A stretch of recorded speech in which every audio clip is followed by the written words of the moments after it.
¿Sabían que en el siglo XVIII, durante el virreinato, durante la colonia, existió una profecía que empezó a ser difundida y con base a ella se levantaron muchas rebeliones, sobre todo entre los caciques?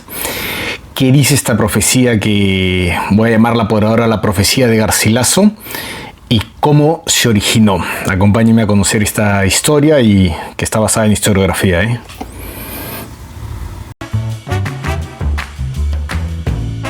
No, eso sí me parece absolutamente absurdo, ¿no?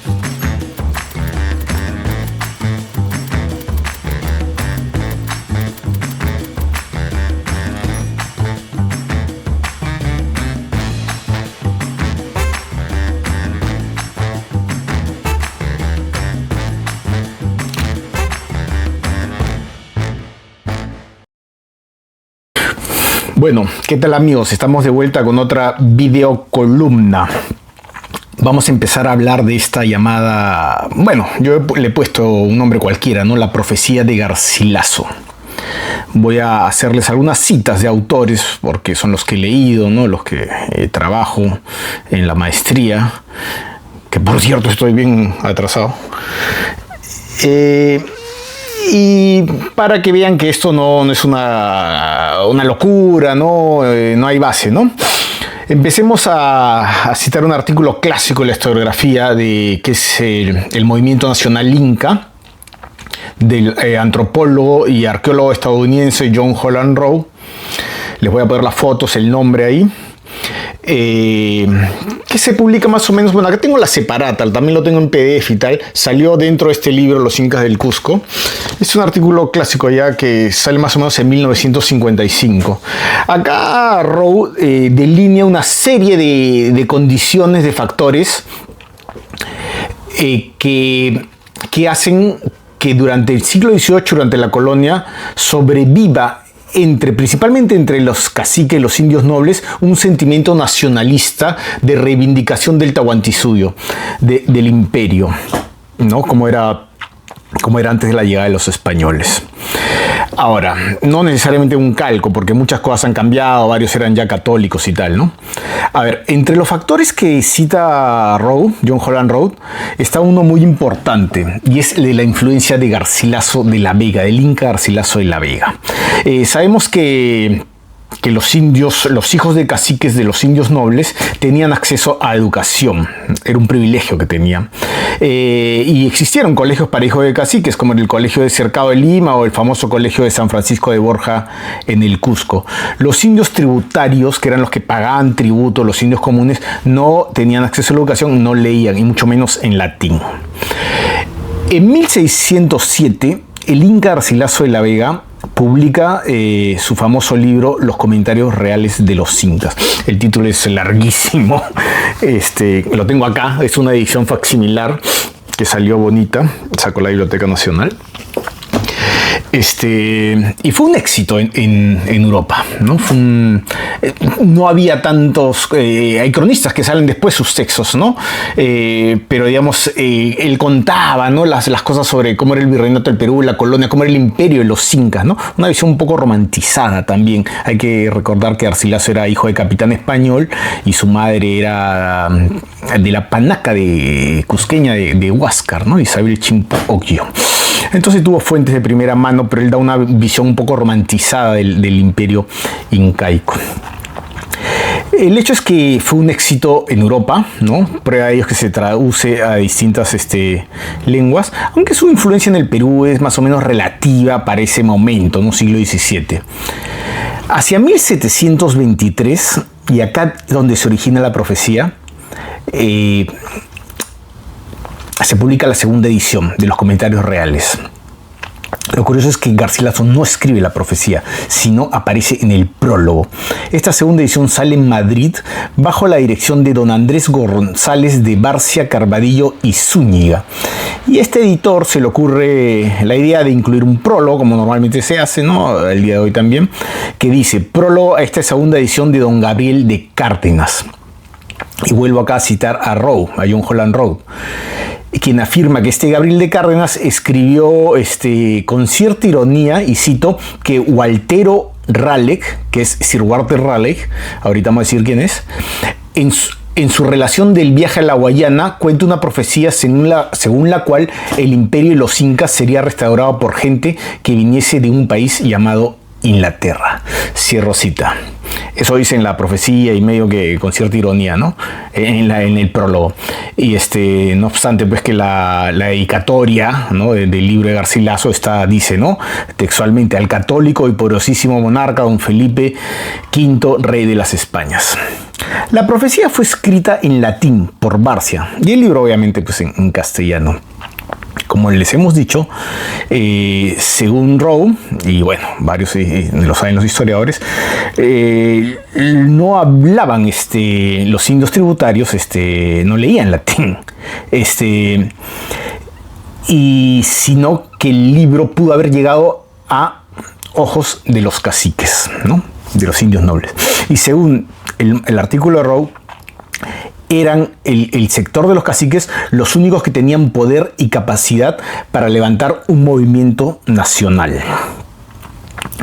Ahora, la profecía empieza a difundirse pues en el siglo XVIII, ¿no?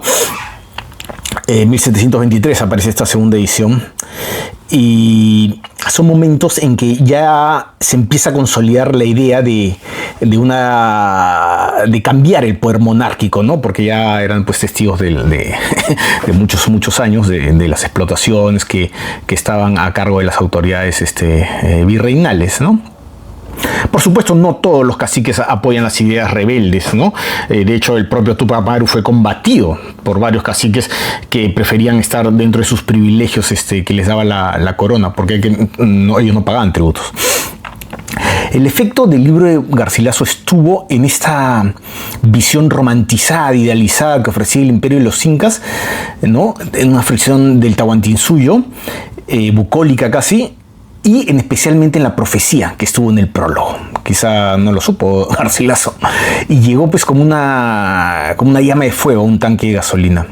Recordemos nuevamente que estamos hablando del siglo XVIII, que fue un periodo especialmente lleno de levantamientos contra la corona, y en el contexto, precisamente por eso de las llamadas reformas borbónicas, que son cuando los Borbones, digamos, ya habían asumido el poder en España, y empiezan a ajustar las clavijas a las Américas, ¿no?, a sus territorios de ultramar, ¿no? Empiezan a realmente encargarse de ver qué estaba pasando ahí, a cobrar más impuestos, a ejercer un control mayor, ¿no?, las llamadas reformas borbónicas. Por ejemplo, la historiadora Scarlett O'Phelan, en su libro titulado Un ciclo de rebeliones anticoloniales, Perú y Bolivia 1700-1783, logra rastrear 140 revueltas y rebeliones, solo entre 1700 y 1783, en 83 años, ¿no? Entonces llega en un momento en que los ánimos estaban caldeados y la profecía tuvo acogida, tuvo asidero, ¿no? ¿Quién fue Sir Walter Raleigh, el primero en hablar de esta profecía? Que sale pues en la segunda edición de Garcilaso, en el prólogo. Fue un marino, corsario, escritor, político inglés, en suma un aventurero, como eran muchos en ese tiempo, ¿no? Gente que se hacía la mar, ¿no? Valiente en todo caso también, Y como explorador penetró en Trinidad y la Guayana, en ese momento controlada por España, buscando pues el dorado, ¿no? El lugar donde todo era de oro. Al desembarcar en Trinidad toma preso a Antonio Berrío, el gobernador. Y lo tuvo preso a Berrío, y para que no lo maten se muestra muy condescendiente con Raleigh, y él fue el que le cuenta la profecía, ¿no? Raleigh, sobre sus aventuras acá en la Guayana y estas zonas, escribe una relación que son como unas memorias, ¿no?, que tituló El descubrimiento del vasto, rico y hermoso imperio de la Guyana, con un relato de la poderosa y dorada ciudad de Manoa, que los españoles llaman El Dorado, y las provincias de Meria, Arrómala, Amapaya y otros países y ríos limítrofes. Esto fue en 1595. En ese tiempo ponían los títulos así enormes, ¿no?, ocupaban toda la portada. De acá es donde se toma de este libro de memoria, esta relación de Raleigh, de Sir Walter Raleigh, es que se toma la profecía que sale en la segunda edición de Garcilaso. He encontrado el texto de las memorias de Raleigh, y se los voy a citar también, que dice así. Pensaba citarlo todo, pero voy a leer hasta la mitad porque está un poco largo. Además, recuerdo que Berrío nos confesó a mí y a otros lo que digo por juramento ante la majestad de Dios, que entre las profecías que se encontraron en el Verá, en los principales templos, durante el tiempo que el emperador, se refiere al Inca, que el emperador estuvo sometido a obediencia española, entre varias otras predicciones que vaticinaban la pérdida de dicho imperio, había una que aseguraba que, gracias a Inglaterra, los ingas con el tiempo serían restaurados otra vez y librados de la servidumbre de los conquistadores. Y bueno, y sigue dirigiéndose a su majestad, ¿no?, a la corona británica, que les convenía apoyar, ¿no?, la libertad o la emancipación de esos territorios, ¿no? Tampoco por amor a la libertad, ¿no?, sino para hacerse más bien la tierra de las riquezas. Ya. Ahora, hay que tener en cuenta que estamos hablando de España e Inglaterra, ¿no? Siglo XVIII, las dos superpotencias navales. Eran enemigos naturales. La profecía no es tan descabellada, puede haber sido hasta geopolíticamente hablando lógica. Un dato no menor respecto a eso: Raleigh peleó contra la Armada Invencible. En 1588, esta fue la famosa Armada Española que manda Felipe II a fulminar Inglaterra, ¿no?, y a conquistarla, pero acabó siendo derrotada. Le llamaban la Grande y Felicísima Armada. Y un dato curioso acá: Sir Walter Raleigh es una persona muy interesante. Es mencionado en un episodio de Los Simpson cuando Homero es encerrado en la Torre de Londres por intentar matar a la reina Isabel. Hay un túnel ahí y para escapar, y Lisa le dice: este túnel lo usó Sir Walter Raleigh, algo así, ¿no? Y al final el túnel salió en la habitación de la reina que estaba comiendo torta. Y también Sir Walter Raleigh es mencionado, encontré ese dato también en la novela Cumbre de García Márquez, 100 años de soledad. Pero bueno, volviendo a la profecía. La profecía no solo quedó en el papel, les digo, fue muy impactante entre los caciques y más gente que no solo eran caciques, ¿no? Fue de tal el impacto que influye de manera real en uno de los personajes más míticos y legendarios que tuvo el siglo XVIII, que tuvo toda la historia del Perú para mí: Juan Santos Atahualpa. Él se levantó en la selva central, en el Gran Pajonal, cerca donde está el Cerro de la Sal, que era cerca al lugar donde los franciscanos empezaron a hacer sus misiones evangélicas, ¿no?, a penetrar esa zona en la selva central, ¿no? En 1742 llega a Metraro y convoca, ¿no?, a las diferentes etnias. Lo curioso de Juan Santos Atahualpa es que mantuvo una lucha durante 10 años, una especie de guerra de guerrillas, 1752, y nunca fue derrotado. Juan Santos Atahualpa nunca fue derrotado. Estaba primero el marqués de Villa García, me parece, y después Manso de Velasco, el conde de Superunda, ¿no?, que ya era un virrey militar, ¿no?, y manda una serie de expediciones, y Juan Santos las derrotó a todas porque conocían la zona y todo esto, ¿no? Tal es así que fue un líder mesiánico, ¿no? Y los indios Campa, sobre su final, dicen que se elevó en una nube de humo blanco al cielo, ¿no? Así como es como desaparece de la escena Juan Santos Atahualpa. Después de 1752 ya no se habla casi nada de él. Pero lo cierto es que el líder, pues, tiene que haber muerto, ¿no? Se cree que probablemente en un duelo, en un envenenamiento. Hay diversas versiones, no lo podemos asegurar tal cual. Pero quiero citarles acá un hermoso párrafo del antropólogo Stefano Varese, que escribe un libro etnográfico sobre la zona, sobre los indios Campa, que se llama La sal de los cerros. En el capítulo 3 se llama El siglo de la rebelión, y tiene un capítulo referido a Juan Santos Atahualpa, ¿no? Cito: la fecha de la muerte física de Juan Santos puede interesar a los biógrafos, pero a los ojos de la tradición Campa, este es un dato de escasa importancia. Para aquellos indios que conservan el recuerdo de la gran rebelión, Santos no ha muerto nunca. Desapareció su cuerpo echando humo. La imagen del Mesías indio, portador de un mensaje y de una promesa de soberanía, se confunde en el recuerdo de los Campa. Se pierde, tal vez, como su cuerpo físico en el humo. Su enseñanza, el espíritu de su rebelión, permanece entre sus hijos los indios. Aunque lo único tangible que queda es un pequeño cúmulo de piedras, resto silencioso arrimado al Cerro de la Sal, único testigo de una tumba que miraba al oriente. Cierro la cita de Stefano Varese. ¿Por qué les menciona Juan Santos? porque él hace suya la profecía. Y hizo una rebelión de 10 años. La rebelión de Juan Santos Atahualpa quizás sea la rebelión de más impacto en toda la colonia peruana, la rebelión digamos, indígena, después de la gran rebelión de Túpac Amaru, aunque claro, fue anterior, ¿no? La de, hacia 1780 y tantos es la de Túpac Amaru, ¿no? Este es en 1742, empieza, que tuvo antecedentes, como los Torote, antecedentes inmediatos que se rebelaron poco antes de Juan Santos, y después el hijo de uno de los Torote hijo se une a Juan Santos. Y bueno, incluso también se cree que tuvo influencia en la conspiración de Lima de 1750, o sea, la selva central llega hasta Lima. Y lo más que sabemos de Juan Santos es por los documentos franciscanos, ¿no? Que fueron los que fueron a entrevistarse con él, porque Juan Santos se enfrenta a las misiones franciscanas y en días los hizo papilla. Entonces, y llegan a hablar con él, lo escriben como alguien educado. Cuando le hablan en latín, él les contesta en latín. Entonces Juan Santos tuvo que recibir educación. Bueno, podríamos hablar todo el día de Juan Santos Atahualpa. Pero según la historiografía se cree que, para resumirlo, que fue educado por algún jesuita. Porque él hacía bronca a los franciscanos, no tanto a los jesuitas. Él decía que quería gobernar al lado de los jesuitas. Y si sabía latín, sabía español y era un hombre educado, pudo leer el libro de Garcilaso, la segunda edición donde estaba la profecía, y de hecho lo hizo, sabía bien de lo que hablaba. Mario Castro Arenas, periodista que hizo de historiador en un libro importante que es La rebelión de Juan Santos, acá la tengo, la he empastado, esta no es, la portada original es esta porque se me estaba deshojando. Mario Castro Arenas, que recoge una serie de fuentes que había estudiado Francisco Loaiza, que es recoge las principales fuentes primarias en torno a Juan Santos Atahualpa,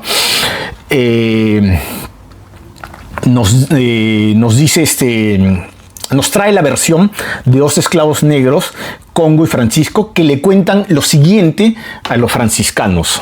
Y acá es donde Juan Santos cita la profecía. Cito: viene este indio que dice ser inca del Cusco, llamado Atahualpa, traído por el río por un curaca Simirinchi, que se llama Bisabequi, y dice que deje en el Cusco 3 hermanos, uno mayor que él y otros 2 menores, que él tendrá poco más de 30 años, que su casa se llama Piedra. Su ánimo es, dice, cobrar la corona que le quitó Pizarro y los demás españoles matando a su padre, que así le llama el inca, y enviando su cabeza a España. Dice que estuvo o viene de Angola, de los Congos, que habló con los ingleses, con quienes dejó pactado que le ayudasen a recobrar su corona por mar y que él vendría por tierra, recogiendo su gente para el fin de recobrar su corona. ¿Ven? Dice Juan Santos, dice que ya ha hablado con los ingleses, ¿no? Y que ellos van a venir por mar. Era la potencia naval, enemiga de España, otra potencia naval. Es más, ya estaban enfrentadas en el mar. Recordemos los piratas, los corsarios, los piratas con patente de corso por la corona británica, o sea que legalmente la corona les daba el manto legal para atacar a los galeones españoles y robarles el oro.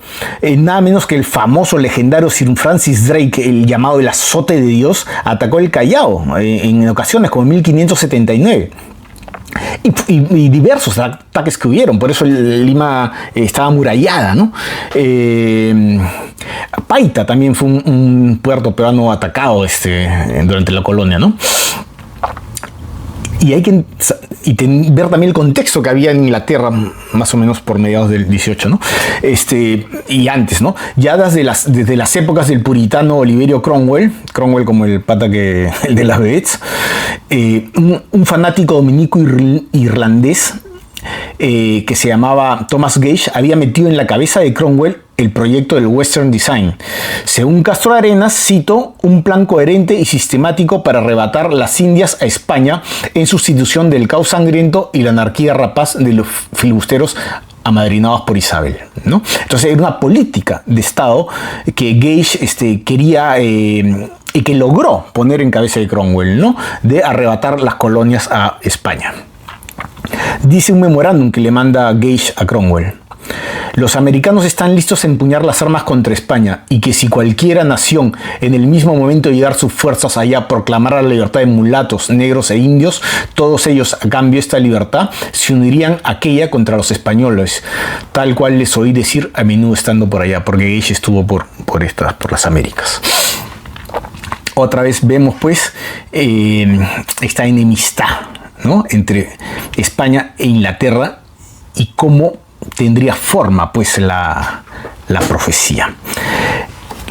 Tal es así, años después, ¿no?, otro indio noble apela a la profecía, Justo Apu Sawaraura Inca, quien nació en 1775, era también de familia indígena noble, ¿no? Él escribe una suerte de memorias que tituló Recuerdos de la monarquía peruana o Bosquejo de la historia de los incas. Es un libro muy bello, gráficamente hablando, que tiene los retratos de los incas que se ha reproducido muchas veces. El libro tiene toda una historia rocambolesca. Yo hice una investigación, otro día se las cuento, ¿no? Porque uno se malogró en el incendio que hubo en la Biblioteca Nacional en los años 40, otra edición se publicó en París y otra fue saqueada en la guerra con Chile, en la biblioteca que saquearon los libros cuando Patricio Lynch invade Lima. Esta edición fue vendida en Chile, Argentina y acabó en una biblioteca en Brasil, la biblioteca Mindlin, un famoso coleccionista librero, ¿no? Hace algunos años ya este libro, a través de una serie de trámites, se ha logrado repatriar y la biblioteca Mindlin lo devuelva al Perú, ¿no? Este es un libro muy valioso, muy bonito, ya está en el Perú. Esperemos que esté bien cuidado. Eso ha sido reciente nada más, ¿no? En el año más o menos 2011, creo, Fundación Telefónica, que ahora es Movistar, sacó una edición facsimilar, que por ahí también la tengo, de este libro y está comentada y tal, ¿no? Y hay unos comentarios del historiador Jairo Flores Espinosa que les quiero citar respecto a lo que hace Sawaraura, ¿no?, en sus memorias, ¿no? Sawaraura extrañaba pues el esplendor del Cusco sobre Lima, ¿no? Porque Lima pues Cusco era la ciudad imperial, ¿no? No Lima.